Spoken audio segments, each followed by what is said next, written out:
নবী করিম সাল্লাল্লাহু আলাইহি ওয়াসাল্লাম ইরশাদ করেছেন, যে ব্যক্তি দুনিয়াতে বেশি বেশি পরিমাণে কোরআনে কারিমের তেলাওয়াত করে, ওই ব্যক্তির মৃত্যুর পর যখন মুনকার নাকির তার কবরে তাকে সওয়ালের জন্য আসে, তখন এই কোরআনে কারিম এক সুদর্শন যুবকের সুরতে তার পাশে হাজির হয়ে যায় এবং মুনকার নাকিরকে লক্ষ্য করে বলে, হে মুনকার নাকির, তোমরা তাকে সওয়াল করতে চাইলে করতে পারো, তবে আমি তার বন্ধু, আমি তাকে জান্নাতে প্রবেশ না করানো পর্যন্ত তার থেকে পৃথক হতে পারি না।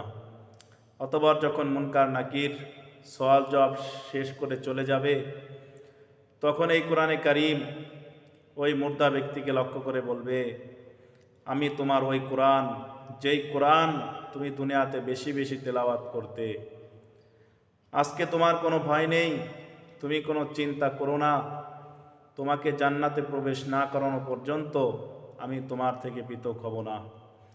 অতঃপর তার জন্য জান্নাতের বিছানা বিছিয়ে দেওয়া হবে এবং জান্নাতের পোশাক তাকে পরিয়ে দেওয়া হবে।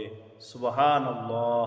তাই আসুন আমরা দুনিয়াতে বেশি বেশি পরিমাণে এই কোরআনে কারিমের তেলাওয়াত করার অভ্যাস করি। আমিন।